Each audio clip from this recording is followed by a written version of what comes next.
So today we're going to define giftedness, and I'll also share some more information about the CMS gifted screening process at our school.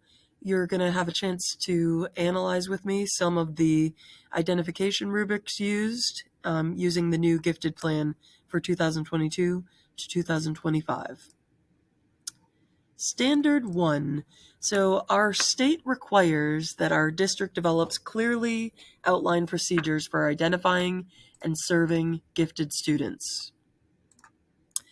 According to Article 9b, AIG students, academically or intellectually gifted students, perform or show the potential to perform at substantially high levels of accomplishment when compared with others of their age, experiences, or environment. Academically or intellectually gifted students exhibit high performance capability in intellectual areas, specific academic fields, or in both the intellectual areas and specific academic fields. AIG students require differentiated educational services beyond those ordinarily provided by the regular educational program. Outstanding abilities are present in students from all cultural groups, across all economic strata, and in all areas of human endeavor.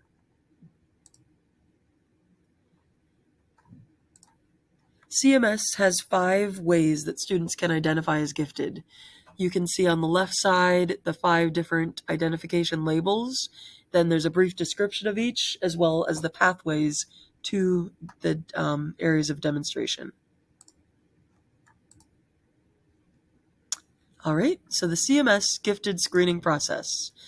Our district employs best practices in gifted education. Universal screening is done at the 2nd grade level. We use multiple criteria. We use formal aptitude and achievement, as well as informal, which are the GRS or the gifted rating scales, and portfolio. The gifted screening process is comprehensive, and it's aligned to the TD Catalyst service model.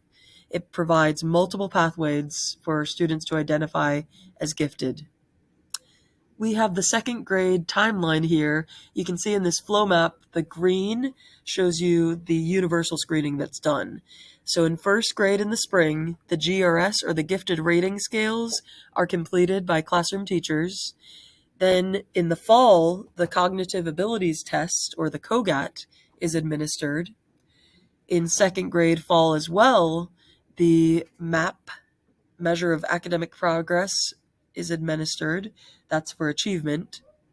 And then there's other opportunities as we get into 2nd grade fall with Iowa assessment for some students who meet certain criteria, as well as the TD portfolio development, again, for students who meet specific criteria, and then the scoring of the portfolios done in the winter and spring, and those are scored and results will be communicated at that time. Going back to the GRS, the gifted rating scales, the GRS provides a standardized method for identifying children for potential gifted identification based on teacher observations and allows for identification of relative strengths and specific areas of giftedness. The 6 domains that are seen here are intellectual, academic, motivation, creativity, leadership, and artistic talent. The COGAT, or the Cognitive Abilities Test, is an aptitude assessment. The COGAT measures reasoning and problem-solving skills, and it provides information on how a child thinks. It's divided into 3 batteries: verbal, quantitative, and nonverbal. An ability profile is also provided to guide instruction and growth. So sometime in October, you'll be given the results from the COGAT that will include an ability profile.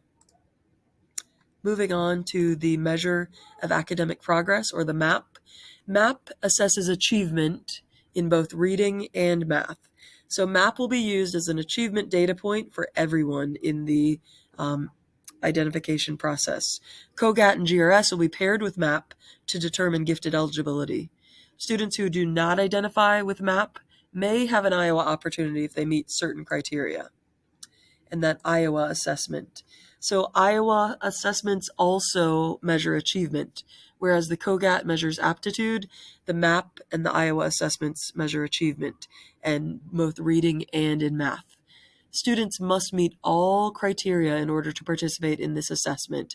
And you can see here 77th percentile or higher on verbal, quantitative, QN composite, or overall VQN composite, have incomplete or missing fall MAP scores, and a set of complete achievement scores may provide opportunities for identification or the portfolio process. The TD portfolios. TD portfolios, it's a systematic collection of work samples that demonstrate gifted traits and behaviors. Portfolios are scored by a team of trained TD teachers throughout the district to determine if evidence of the following categories exists. So things we look for are advanced language, analytical thinking, motivation, perseverance, and leadership, perspective, sensitivity, and humor, as well as creativity and artistic talent. Students must meet certain criteria in order to participate in the portfolio process. And here is the portfolio criteria. CMS second graders who remain unidentified after aptitude, achievement, and informal assessment opportunities must meet one of these criteria in order to participate in the portfolio opportunity. So they must score in the 84th percentile or higher in 3 or more of the domains on the GRS, with at least one occurring in intellectual, academic, or creativity domains, or score in the 77th to 88th percentile on the overall age composite on a CMS administered aptitude assessment, earn 6 points on the gifted identification rubric through the achievement assessment, or score in the 77th percentile or higher on any battery of a CMS administered aptitude assessment, and have one of the following factors: English learner, exceptional child, McKinney-Vento, chronic absenteeism, multiple entry points within 24 months, or attends a Title I or low-performing school.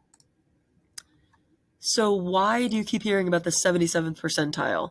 So the 77th percentile correlates with above average or really high reasoning ability level, and that's why the points are awarded for 77th or higher. This is captured in all of the stanines in the 7th, 8th, and 9th stanines, above average performance. So it allows students to demonstrate gifted traits and abilities in another way.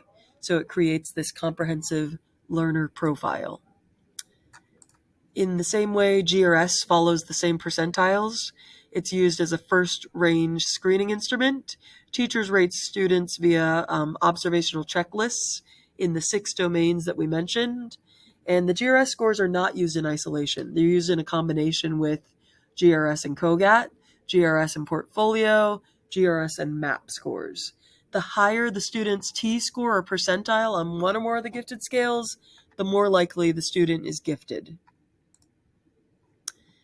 When you access the slides, if you click there, you're able to access the gifted identification rubric in case you want to examine it more closely. I'm going to go ahead and talk about some of the highlights from the rubric. So students start earning points for aptitude and achievement scores in the 77th percentile or higher, which I addressed why just previously. There is a more direct path to gifted identification than there was in the past.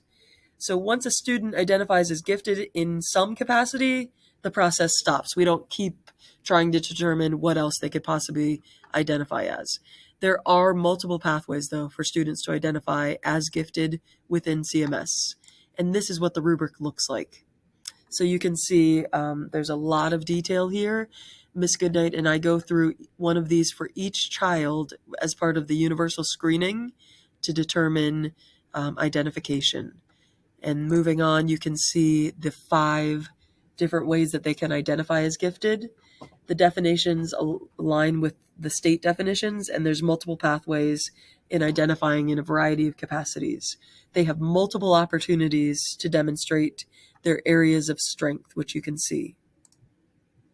So there are several different scenarios here.